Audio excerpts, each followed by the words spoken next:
Watkins, Minnesota was the kind of town where doors stayed unlocked and fear felt unnecessary, a place where parents believed their children were safest at home. But one quiet summer night that belief was shattered. A 5-year-old girl vanished from her own bed while the adults slept just downstairs.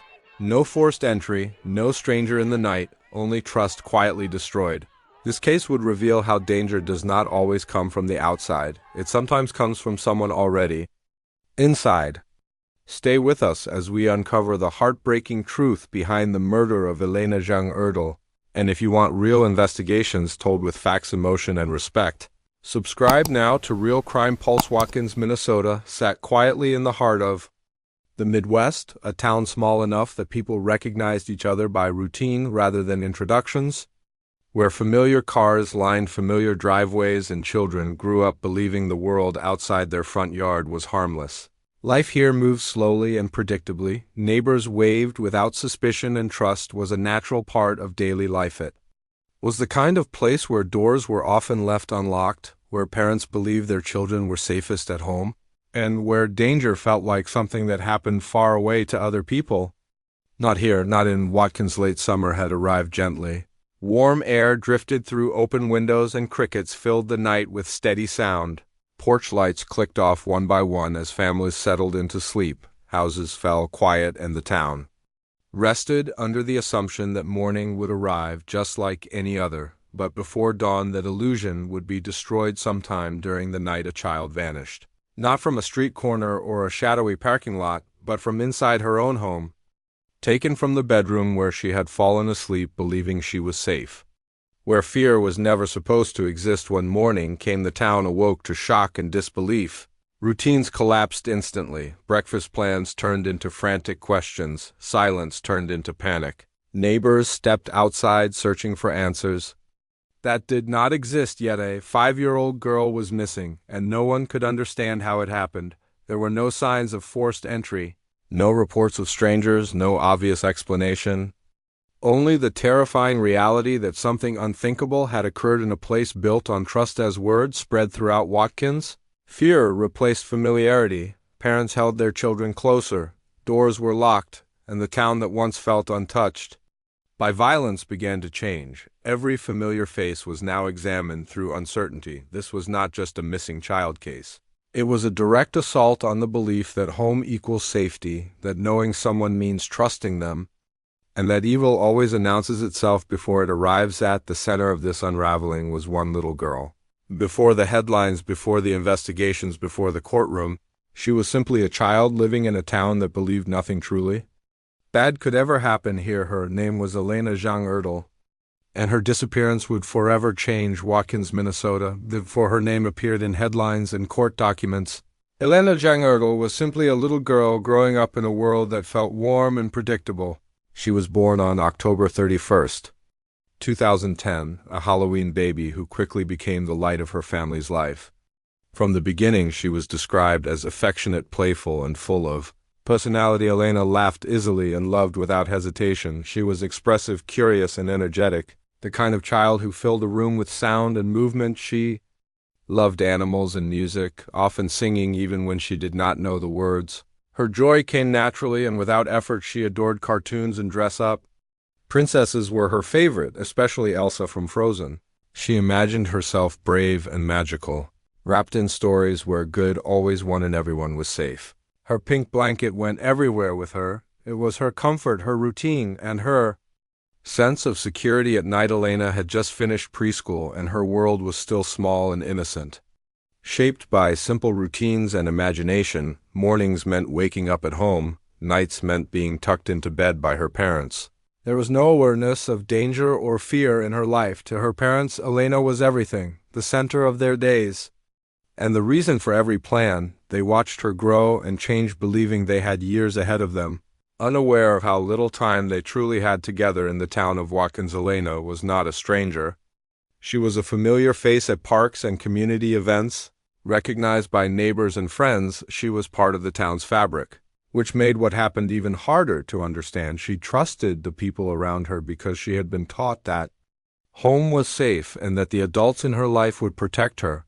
that trust would soon be shattered in a way no child should ever experience. August 19th, 2016 began like any other summer Friday in Watkins. The day passed quietly and without warning. Elena spent her time doing what 5-year-olds do best, playing, laughing, and moving freely through a world that felt safe and familiar. That evening, her father attended a local softball game.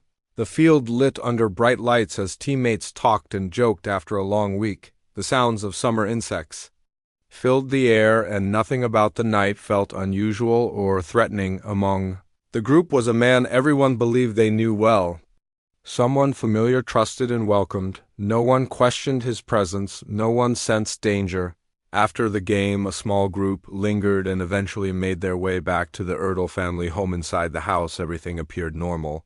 Elena had grown tired as the night went on, and around 2 a.m. her mother carried her to bed already asleep, her pink blanket tucked in close around her, a gentle kiss on her forehead.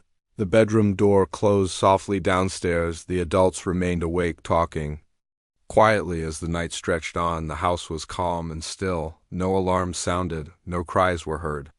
Everything appeared exactly as it should, but sometime during those quiet hours, trust was violated in the worst possible way.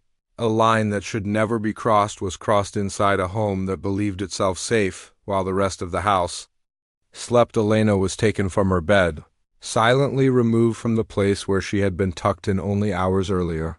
The space meant to protect her became the starting point of a nightmare. When morning came, the parents awoke expecting an ordinary day. Instead, they were met with immediate terror. Elena was gone, her bed empty, her blanket missing. Also missing was the family's white 2002 GMC Sierra pickup, and the man who had spent the night in their home, Zachary Todd Anderson, a co-worker and longtime family friend. In a matter of seconds, confusion turned into panic. The reality was clear. This was not an accident. This was not a misunderstanding. Something terrible had happened during the night, and their child was gone the moment Elena's disappearance was reported. Watkins transformed from a quiet town into the center of a frantic search. Deputies from the Meeker County Sheriff's Office arrived quickly. Streets were canvassed, yards were checked, nearby woods were searched. Everyone hoped the same thing, that Elena had wandered off and would be found nearby, but it did not take long for investigators to realize this was not a typical missing child case. There were no footprints leading away from the house, no signs of a child leaving on her own, and the missing pickup truck pointed towards something far more serious. At 1:12 p.m., an Amber Alert was issued across Minnesota. Elena's name, description, and photo spread statewide within minutes. Phones buzzed, highway signs lit up, and people hundreds of miles away suddenly became part of the search. Law enforcement agencies from multiple counties joined in. Helicopters scanned roads, fields, and tree lines. Volunteers formed search parties, while others stood together praying for a miracle. Investigators focused heavily on the stolen GMC Sierra.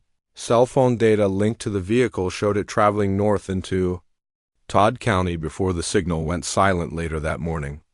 Every mile it traveled felt like another step away from hope. Then, in the early afternoon, a critical call came into Cass County Dispatch. The caller identified himself as the father of Zachary Todd Anderson.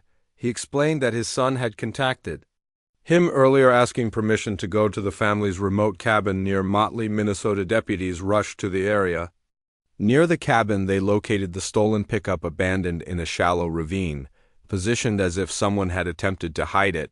The discovery confirmed fears that the situation had escalated beyond recovery. Inside the cabin, officers found disturbing signs. A shotgun lay on the kitchen table alongside scattered ammunition. Next to it was a handwritten note that appeared to be a suicide letter, stained in a way that immediately raised alarm. The cabin itself was empty, but the surrounding woods were vast and swampy. Officers and K-9 units began searching the terrain, knowing time was critical. At approximately 4:24 p.m., officers spotted Anderson in a swampy, wooded area nearby. He was unarmed and taken into custody without resistance.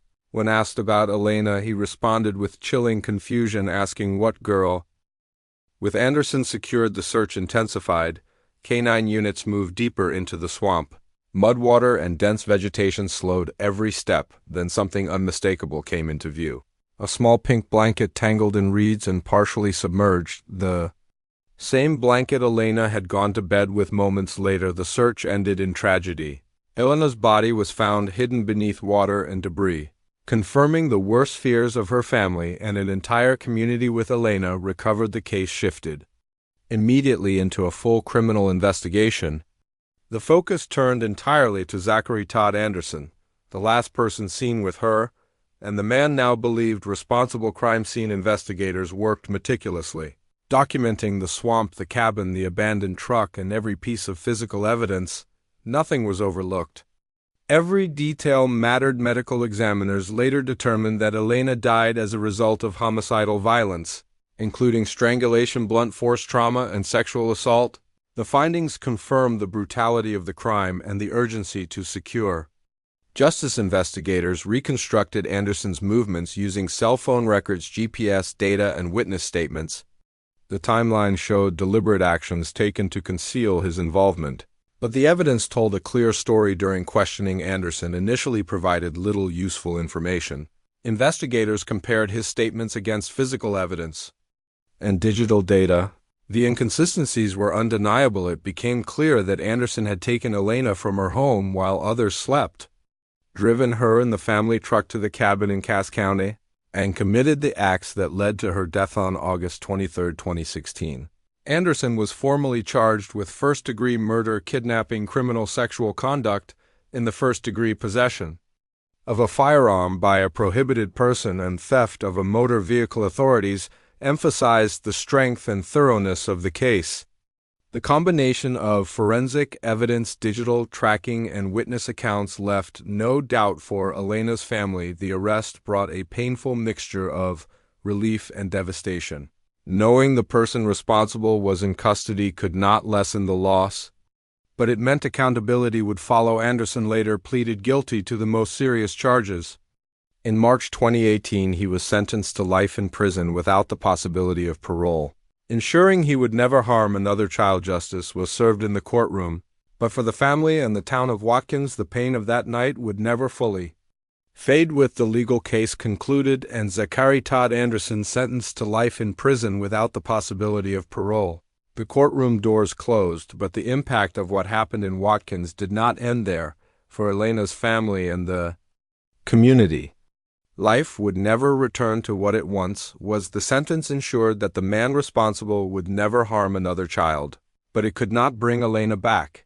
It could not erase the fear of that night or the images left behind. Justice provided accountability, not healing. In the months and years that followed, Elena's family made a conscious decision to focus on who she was in life rather than how she died. They spoke about her laughter, her love for music, her imagination, and her kindness. They wanted the world to remember the joyful little girl she had been. The community of Watkins also came together in remembrance, understanding that the town itself had been forever changed. A memorial statue was placed in McCarthy Park, a space filled with children, laughter, and family gatherings. The statue depicts Elena smiling, surrounded by flowers. Visitors regularly stopped to leave balloons, stuffed animals, and handwritten notes, small gestures of love and remembrance, quiet promises that she will never be forgotten. The case became a painful reminder that danger does not always come from strangers, and that trust must be protected carefully. It changed how parents viewed safety and how communities talked about awareness and vigilance. Though fear touched Watkins that summer, it also revealed compassion. Neighbors supported one another, strangers searched side by side, and a town learned how to grieve together. Elena Jean Erdle's life was short, but it mattered deeply. Her story continues to be told not to spread fear, but to honor her memory and remind the world of the responsibility to protect the most vulnerable. At Real Crime Pulse, we tell these stories with respect, truth, and purpose. If you believe these voices deserve to be heard, subscribe to the channel, share this story, and join us as we continue to seek justice through truth and remembrance.